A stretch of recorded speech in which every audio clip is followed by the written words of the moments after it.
You know, after 100 plus episodes, I think I finally figured out what direction I want to take this show. I'll be right back.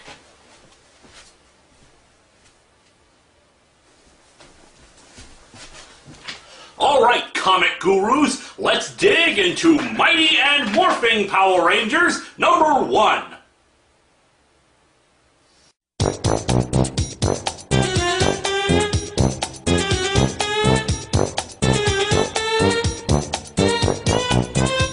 Mighty and Morphing Power Rangers was a show that debuted on Kids WB in the late 80s to early 90s. It used footage that was imported from China from some stupid show that didn't even speak English.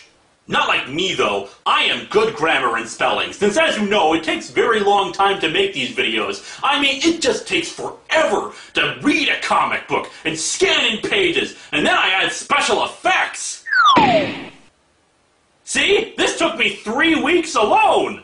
Now, I was a big fan of Mighty and Morphing Rangers when I was a kid, but the comics they made out of them are just awful. When you think of one of the worst comic books ever made, I guarantee that Hamilton's Power Rangers comic is probably in your top 5 list. It makes me so frustrated that I'm going to make an angry face at the camera, then hold it there for several seconds as if my jokes are so funny that I need to give people a chance to laugh.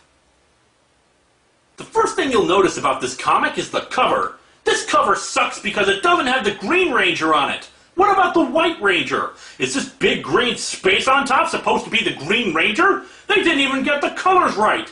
And look at this artwork. Couldn't they get somebody talented like John Kirby or Jason Lee? Didn't they even test this cover before they released it?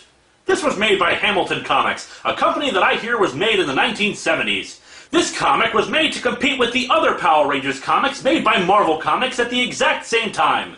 The next thing that's stupid about this cover is the logo. Does this look anything like the logo for Power Rangers? It looks like they wanted to make the lightning bolts as if it was in 3D. But guess what? This comic isn't in 3D. That is so stupid. Why pretend like it's 3D if it isn't? I mean, a logo can go a long way, but why doesn't this look anything like Power Rangers Samurai, a series that only came out on Disney? The comic begins and we see the title, The Menace of Dracula. Well, guess what? I read this whole comic, and we don't even get to see Simon Belmont. Come on, Power Rangers fans want Simon Belmont in these new comics. Why don't they have him as an unlockable story? So what's even going on here? Where's the introduction that tells the story of the comic that we'll be reading? You mean I actually have to read the dialogue balloons for that? I can't waste my time reading the dialogue balloons. I just gotta read the comic. This artwork is awful. I mean, just look at this. Maybe if they had a few less pages in it, they'd have enough room in the comic to make the artworks look as good as the remastered version, with digital coloring and Photoshop effects. And who are these people? Do they look like any Power Rangers characters we've seen? Where's Tommy, the Gold Ranger? And who's this guy? Why can't we even see what he looks like? After doing some research, I discovered this character's name is Bill. That reminds me of that stupid character Beta Ray Bill, who sucks because I couldn't read his comic, and that's clearly the comic's fault and not mine. It doesn't matter how awesome a concept he is or how good the stories are, because I'm irate and therefore never wrong. I know that has nothing to do with this comic, but I just can't get over how awful it was. And what are they doing? Looking at bugs? I don't want to look at bugs. That's gross. I read comic books while I'm eating a tasty bowl of Yummy Mummy and drinking Kool-Aid, and now I have to look at bugs? Breakfast is ruined! So then we turn the page and, oh, what the hell, it's upside down? They couldn't even print this comic right side up? This is so frustrating! How can anyone be so stupid as to not notice that? And look how long it takes for me to turn the page!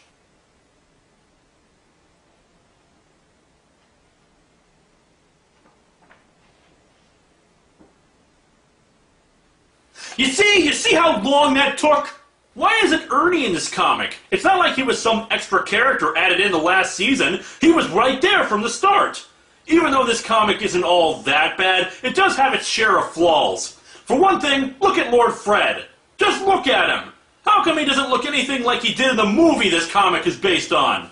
This comic is a great throwback and predecessor to the original Marvel Comics Power Rangers comics. And those comics were meant to compete with the Super Nintendo NES system. Man, how am I ever going to get through this comic?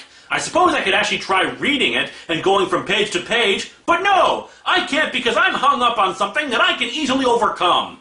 Bulk and Skull are also in this comic, but who cares about them?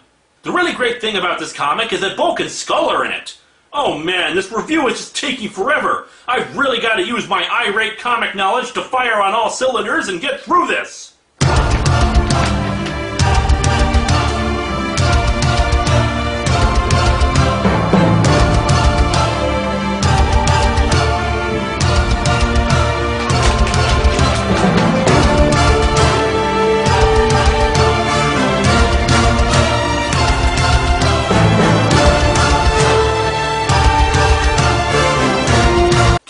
This is so stupid!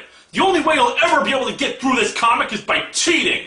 That's why I got myself a comic gin device. We input the codes, and now we're home free.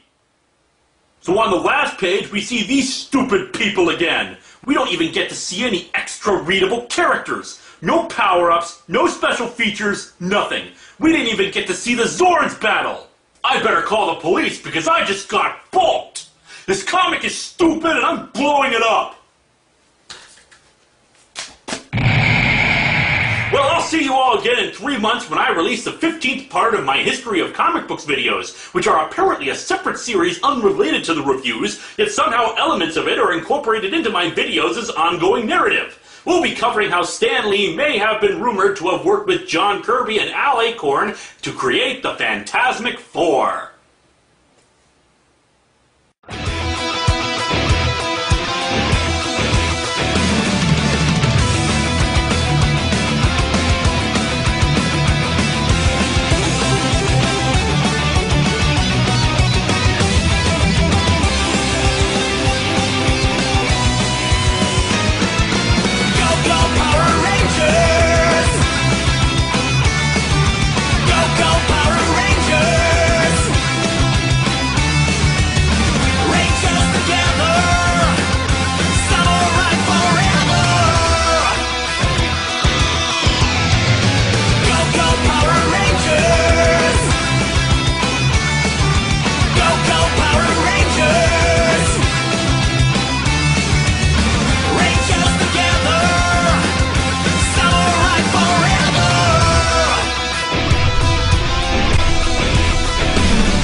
Breakfast is ruined!